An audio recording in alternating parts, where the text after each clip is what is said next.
une bataille avec des centaines, des milliers de personnes, chaque moment peut être décisif. Et si Egghead est l'île d'armement de la marine, c'est la prise de contrôle des armes robotiques qui feront la différence. Amiral Vess Yonko, réalité sur Bonnie et surtout arrivée de Saturne. On parle de tout ça.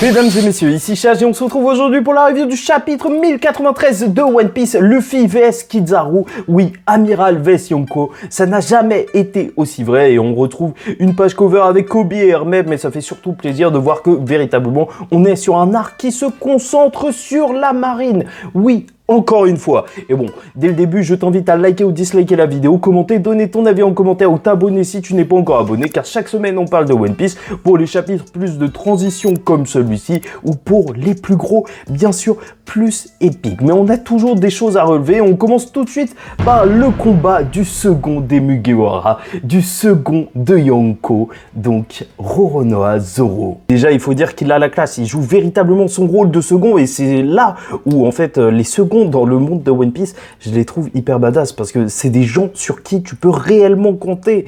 Et ça fait toute la différence. Ouais, Zoro qui arrête Lucci parce que sinon il va s'en prendre à son capitaine et il lui dit en fait, tu n'as pas le niveau pour aller affronter notre capitaine.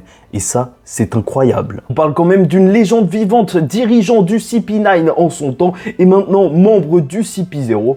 Et Zoro arrive à le combattre alors qu'il est en mode éveillé. Oui, bien sûr, on voit donc ces petits nuages noirs, tu connais, et même du côté de Zoro, mais il se donne à fond, vu qu'on voit sur ses lames donc des flammes. Et je te rappelle, ces petites flammes vertes qui montrent la puissance et surtout le haki de notre très cher Zoro, mais bien sûr, qu'on ne se fait pas de doute sur la victoire de Zoro. Et bon, entre nous, c'est un petit peu dommage que cette scène, elle arrive là, parce qu'on a déjà vu Lucci combattre Luffy. Pour le parallèle, c'est sûr que c'était symbolique, c'était beau et compagnie.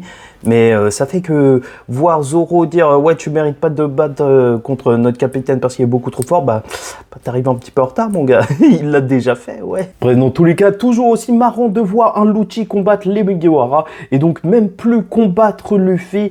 Et après, ce sera Sanji qui ira le défoncer. C'est devenu le Bellamy du game, oui. Un jour, ce sera Nami. Moi, je te le dis, retiens ça. Et venons-en directement au cœur du chapitre, Luffy vs Kizaru, mais surtout le sauvetage du docteur Vegapunk. Puisque, bien entendu, là, on a Luffy qui avait attrapé Kizaru lors du dernier chapitre et on a un Kizaru, je suis obligé de le dire, encore une fois, c'est juste factuel. Bah, il est pas si inquiet que ça alors qu'il se fait attraper par un Luffy en Gear 5. Il est en mode, tu m'as pris comme un cornichon, ouais, vas-y doucement avec moi. Bon, certains vont paraphraser, aller beaucoup plus loin. Je sais très bien que dans les débats, certains vont dire, non mais tu vois, à ce moment-là, il était sérieux, il était en train de se pisser dessus quand il disait ça. Alors que ça se voit que, voilà, il le dit juste comme ça. Mais bon, interprétation, voilà, comme vous voulez. Bien sûr, le Luffy, je trouve qu'en Gear 5, il dégage vraiment un truc, c'est vraiment juste génial. Cette forme d'audace, ça se voit qu'il prend plaisir à combattre et ça rappelle le Luffy des débuts, bien entendu, mais aussi ça montre toute sa folie. C'est quoi ce truc en fait? Il se transforme en Gear 5, il attrape les gens, il fait n'importe quoi avec. Comme Kaido, ça va être ça son style de combat, puisqu'il va juste lancer Kizaru hyper loin. On dirait King Kong, le mec il l'attrape Kizaru comme ça. Et donc Luffy va lancer Kizaru au loin et ça, déjà, ça peut paraître intelligent dans le sens où ils veulent juste s'échapper et donc éloigner Kizaru, c'est une façon de faire. Sauf que quand même, on parle d'un des mecs, même si en fait il visait la mer, donc qui a le fruit qui lui permet de se déplacer le plus rapidement. Et Luffy vient de voir en plus lors du dernier chapitre que lui laisser prendre de l'élan, c'est pas forcément la bonne chose à faire. Donc ouais, c'est un move un petit peu moyen de la part de Luffy, voire complètement éclaté. On va donc voir le Kizaru revenir, mais pas seulement, puisqu'il va arriver avec plusieurs clones qui vont chacun avoir une épée de lumière et une épée qui peut quand même blesser Luffy en Gear 5. Voilà, il y a beaucoup de personnes qui se demandent s'il utilise le haki. Il y avait des spoils qui disaient qu'il n'utilisait pas le haki durant ce combat. Et c'est vrai que c'est un petit peu compliqué. Je vais pas te mentir, moi personnellement, j'y comprends rien à cette histoire de haki et je suis convaincu par rien du tout. Parce que j'essaye de lire, hein, les gens qui disent oui, non, là il y a du haki, là il n'y a pas du haki.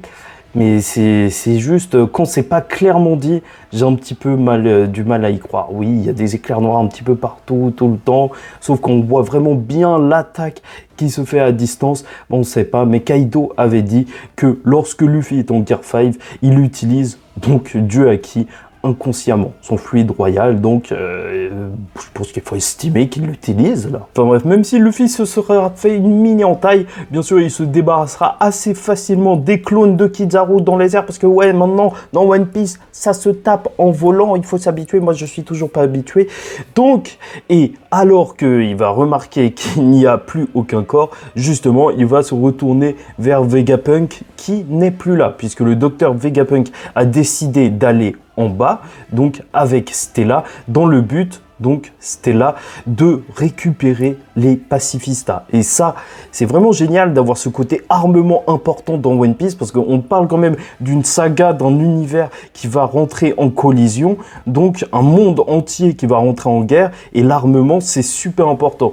Et pour l'instant, malheureusement, je trouve que ça a été rarement, en fait, réellement montré, en fait, l'armement, comme quelque chose d'important. À chaque fois, tu vois le capitaine qui tabasse l'autre capitaine, et bon, l'équipage, un petit coup de haki des rois, et ils disparaissent. Donc, c'est vrai que c'est sympa de mettre l'accent, justement, sur ces armes qui font toute la différence, alors que les Mugiwara sont en extrême infériorité numérique, ils peuvent même pas forcément protéger l'île, parce que si eux ils peuvent survivre, bah l'île peut-être pas forcément. Et la victoire dépend de qui contrôle les pacifistas. Ça c'est juste génial, et de toute façon on nous aura répété des milliards de fois la chaîne de commandement, c'est bien pour qu'elle ait une utilité. Voilà, Kizaru il va arriver dans le laboratoire, heureusement Vegapunk n'est pas là, il va attraper Usopp, donc là c'est peut-être un des moments les plus courageux d'Usopp, sauf si en fait il s'est fait attraper juste comme ça. Dans tous les cas, c'est vrai que pour les Mugi, là, j'espère qu'ils vont vraiment bien protéger Vegapunk, parce que j'étais un petit peu déçu que ce soit Stussy qui ait protégé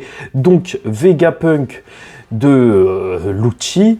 Et là, quand même, t'es protégé par un Yonko. Moi, je veux voir un équipage de Yonko, quand il protège quelqu'un, l'équipage de Monkey D. Luffy, alors il n'y a absolument rien à faire. Tu vois, je veux voir au moins une scène ultra badass où il protège le docteur Vegapunk, qui que ce soit dans l'équipage. Bref, il y a des personnes qui vont se rajouter à la course de Vegapunk, qui se trouve donc en bas pour parler aux pacifistas, ou plus ou moins plus le corps de Stella.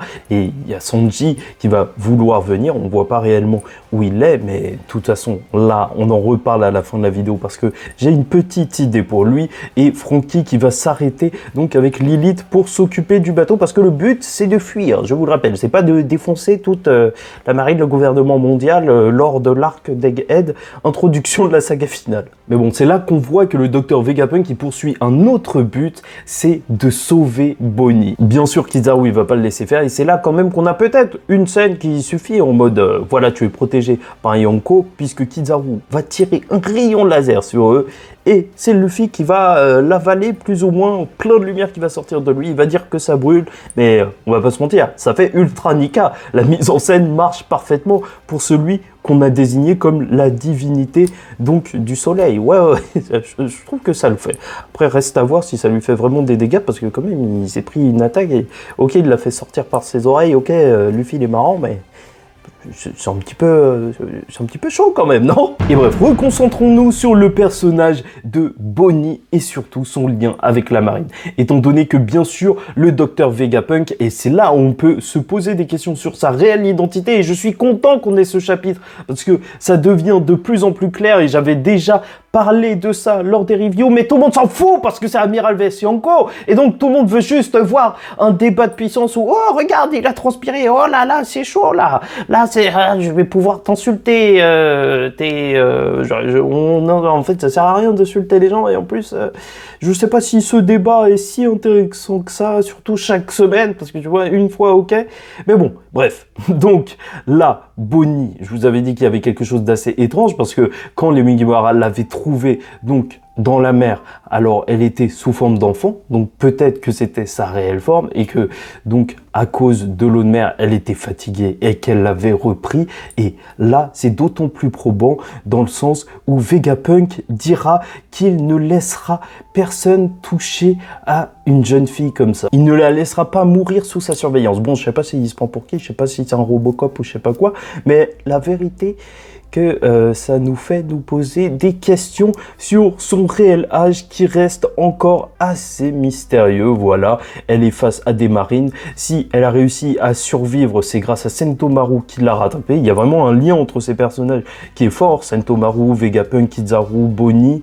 Et donc ça, je trouve ça génial. Et c'est pour ça que je me dis que c'est impossible, chapitre après chapitre. On voit qu'ils ont des liens entre eux. Donc que Kizaru n'ait pas de répercussions. Peut-être pas dans cet arc, hein. Peut-être qu'il va pas se rebeller dans cet arc, mais peut-être à la fin de One Piece, voilà, un petit ouais, tout, j'ai rien vu, et il s'en va quelque part et il aide pas les marines. Ouais, je vois bien Kizaru faire ça. Donc de toute manière, Sanji disait qu'il était venu en bas pour aller l'aider, et reste à voir ce qu'il va se passer. Et justement, c'est là que ça devient très intéressant parce que tout peut se lier avec le membre du Gorosei et l'arrivée de Saturne, puisque bien sûr là la dernière page elle va surtout nous montrer le personnage de Saturne, la divinité guerrière qui est chargée des sciences donc dans le Gorosei et qui est donc venu s'occuper d'Egghead et de l'incident qui a lieu en ce moment. Et déjà dans un premier temps, c'est sûr qu'on va voir le personnage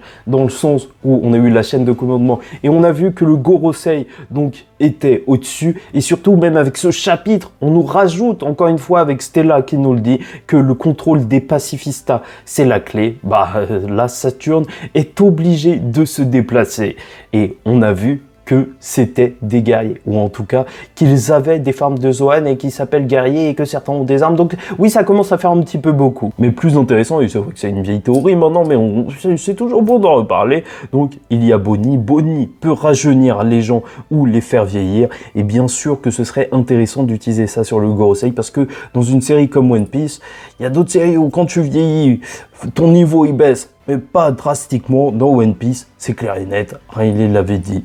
Donc, il a plus le même niveau qu'à l'époque, et le Gorosei, je veux les voir à face à Luffy, mais à pleine puissance, ou face à quelqu'un d'autre, j'en sais rien.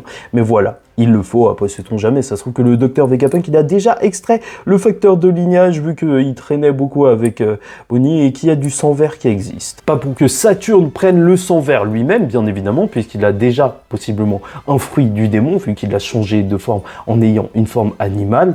Donc, sauf si le sang vert, il peut marcher pour avoir deux fruits du démon, mais jusque-là, on n'a pas vu ça, et donc, on va pas partir sur des théories qui sortent de n'importe où.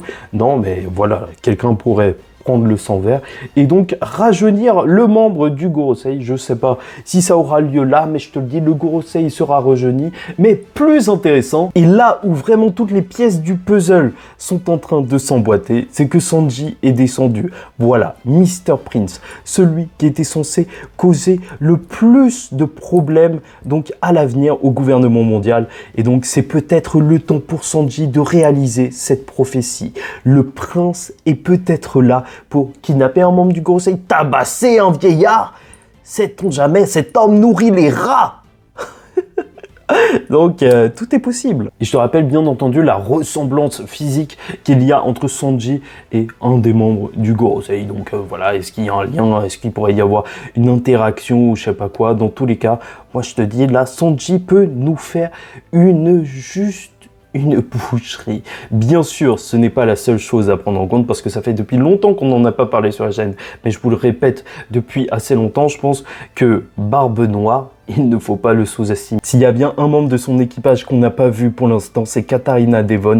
Et dans cet arc d'infiltration où il y a eu quand même le CP0 et surtout cet arc de traîtrise, on a dû découvrir qui était le traître sous les traits de York, ceci qui trahissait le CP0. On n'est pas à l'abri de l'arrivée d'une Katarina Devon pour tout changer et même kidnapper Saturne. Franchement, si Barbe Noire veut donc avoir des choses de la part du gouvernement, il n'y a rien de plus simple que de devenir le gouvernement. T'as capté ou pas? Ouais, ça peut aller loin. Enfin bref, c'est pour ça que malgré la pause la semaine prochaine, ce chapitre annonce que du bon. Mais globalement, le chapitre 1093 de One Piece change la donne. Les pacifistas reviennent sous le contrôle du Dr Vegapunk. Et alors que la bataille fait rage, ce sont les armes qui font la différence. S'ils veulent avoir une chance de s'enfuir, mais Vegapunk veut lui sauver Bonnie, quoi qu'il en coûte, et sa réelle identité, sa réelle histoire reste un mystère, alors qu'un second de Yonko et son capitaine affrontent le gouvernement mondial. Mais rien n'est joué, une arme peut se retourner contre son utilisateur et devenir le piège pour faire tomber le docteur Vegapunk, car Saturne est proche, et il est temps pour lui de prendre les rênes. Yeager!